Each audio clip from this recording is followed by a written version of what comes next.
Hello guys, मेरा नाम है हिमांशु और आप देख रहे हैं रेसल अलर्ट। सो गाइज, जैसा कि रॉयल रंबल और रॉयल रंबल की बात की रॉ में तो हमें कई सारी बड़ी चीजें देखने को मिली, बट अब बारी है रॉयल रंबल की बात की स्मैकडाउन की, जहां पर भी हमें काफी कुछ कमाल की चीजें देखने को मिलने वाली है। एंड कुछ चीजें तो WWE ने अभी से ही कर दी है ऑफिशियल। एंड आज की इस वीडियो में मैं इस वीक के स्मैकडाउन में होने वाली चीजों के बारे में करने वाला हूँ बात। साथ ही साथ वापस से पॉल हेमन जुड़ने वाले हैं रोमन रेंस के साथ, उसके बारे में भी मैं आप सभी को बताना चाहता हूँ। तो सबसे पहले हम इस वीक के स्मैकडाउन से कर लेते हैं स्टार्ट। देन जो कमाल का मैच WWE ने इस वीक के स्मैकडाउन के लिए कर दिया है ऑफिशियल, वो है टामा टोंगा वर्सेस शिंसुके नाकामुरा के बीच। अब हो सकता है कि ये मैच लोगों को उतना बड़ा ना लगे, लेकिन जिस तरह से इन दोनों ने NJPW में काम किया है, डेफिनेटली से कुछ फैंस इस मैच के लिए काफी ज्यादा एक्साइटेड होंगे। इसके बाद नेक्स्ट बात कर ली जाए अनडिस्प्यूटेड चैंपियन ड्रू मैकिंटायर के बारे में। जैसा कि जब से ड्रू मैकिंटायर अनडिस्प्यूटेड चैंपियन है, तब से उनका यही टारगेट है, बस किसी तरह से कोडी रोड्स को वापस से नहीं मिलने चाहिए अनडिस्प्यूटेड टाइटल के लिए अपॉर्चुनिटी। और रॉयल रंबल में भी हम सभी ने देखा कि किस तरह से ड्रू मैकिंटायर ने एलिमिनेट करा दिया कोडी रोड्स को।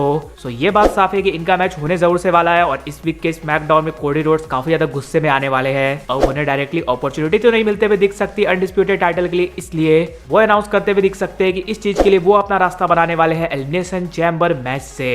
यानी कि वो अनाउंस कर देंगे कि वो भी पार्ट लेने वाले एलिमिनेशन चैम्बर मैच में, और उस मैच को जीतकर वो फिर हमें ड्रू मैकिंटायर को चैलेंज करते हुए दिखेंगे अनडिस्प्यूटेड टाइटल के लिए। एंड एक सुपरस्टार जिसके लिए सभी को बुरा लग रहा है वो है रैंडी ऑर्टन। तो क्या रैंडी ऑर्टन भी किसी तरह से अनडिस्प्यूटेड टाइटल पिक्चर में ऐड होते हैं या फिर नहीं, वो देखना इंटरेस्टिंग होगा। बिकॉज जेको फाटू तो इन्वॉल्व है Cody Rhodes and Drew McIntyre के बीच, तो अगर रैंडी ऑर्टन भी इस चीज में हो जाते हैं इन्वॉल्व, तो हो सकता है कि WWE कुछ ट्रिपल थ्रेट या फिर फैटल 4 वे टाइप में मैच करवाते हुए दिखे अनडिस्प्यूटेड टाइटल के लिए। वैसे भी काफी फैंस वापस से Cody Rhodes versus Drew McIntyre का सिंगल्स मैच नहीं देखना चाहते। वैसे आप क्या रैंडी ऑर्टन को अनडिस्प्यूटेड टाइटल पिक्चर में ऐड होते हुए देखना चाहते हो या फिर नहीं? यस और नो में नीचे कॉमेंट्स में बताना। वही हम सब एक्सपेक्ट कर रहे थे कि इस वीक के रॉ में हमें ब्रॉक लेसनर देखने को मिल सकते हैं और उनका मैच किसके साथ होते हुए दिख सकता है रेसलमेनिया 42 में, वो होते हुए दिख सकता है टीज, बट वैसा कुछ हमें देखने को नहीं मिला। और जैसा कि रॉ में already Roman Reigns and CM पंक की मेजर फ्यूड चल रही है, तो क्या पता ब्रॉक लेसनर की जो हमें रेसलमेनिया के लिए फ्यूड देखने को मिले वो देखने को मिले स्मैकडाउन पर। अब वो स्मैकडाउन का सुपरस्टार कौन हो सकता है या फिर कोई स्मैकडाउन पर आते हुए दिख सकता है, वो देखना इंटरेस्टिंग होगा। वैसे आप सभी को बता दूं, डेव मेल्टजर ने ये कहा है कि WWE प्लान करी है ओवा फेमी वर्सेस ब्रॉक लेसनर का मैच रेसलमेनिया 42 में, लेकिन अभी तक ये लॉक नहीं हुआ है, बस डिस्कस ही किया जा रहा है। तो अगर ये मैच होता है तो ये एक बड़ा मैच होने वाला है और इसका प्रीव्यू तो हम सभी ने रॉयल रंबल में देख ही लिया।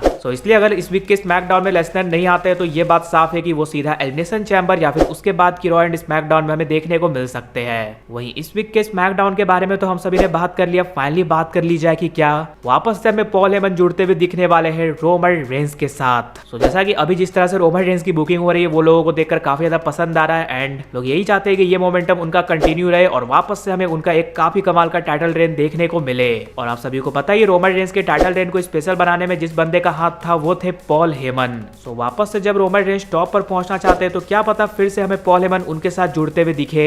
और जैसा कि हम सभी जानते ही अभी रोमन रेंस एंड CM पंक की फ्यूड हमें देखने को मिल रही है और इन दोनों की हिस्ट्री काफी ज्यादा रही है पॉल हेमन के साथ। रॉ में हमें पॉल हेमन का नेम भी ड्रॉप होते हुए दिखा था, तो क्या पता इस फ्यूड में ही हमें पॉल हेमन होते हुए दिख जाए इन्वॉल्व, जहां पर हमें पॉल हेमन रोमन रेंस के साइड आते हुए दिख जाए या फिर रेसलमेनिया में कुछ बड़ा मूव देखने को मिले पॉल हेमन की तरफ से। बिकॉज हम सब देख रहे हैं कि पॉल हेमन अभी फिक्स किसी के साथ नहीं है, वो हमें विजन के साथ भी देखने को मिल जाते हैं, वो हमें ब्रॉक लेसनर के साथ भी देखने को मिल जाते हैं। सो इसलिए हो सकता है कि अगर पहले वाली बुकिंग रोमन रेंस की होने वाली है तो उनके साथ हमें पॉल हेमन भी जुड़ते हुए दिख जाए, और अगर ऐसा कुछ होने वाला है तो ये हमें रोमन रेंस एंड CM पंक के फ्यूड के दौरान ही देखने को मिल सकता है। सो इसलिए रोमन रेंस एंड CM पंक का मैच काफी ज्यादा अनप्रेडिक्टेबल होने वाला है। इस मैच में कुछ भी हो सकता है। इस मैच में चैंपियनशिप तो ऑन द लाइन है, इसके अलावा भी हमें काफी कुछ देखने को मिल सकता है। लेकिन गाइस आप सब मुझे ये कमेंट कर जरूर से बताना, अब क्या पॉल हेमन को वापस से रोमन रेंस का वाइज मैन बनते हुए देखना चाहते हो या फिर नहीं? इसके अलावा अगर वीडियो पसंद आएगी तो वीडियो को भी लाइक कर दीजिए और चैनल सब्सक्राइब करने के साथ साथ उसके बगल वाले बेल आइकन को भी जरूर प्रेस कर दीजिए। तो मिलते हैं गाइस अगली वीडियो में।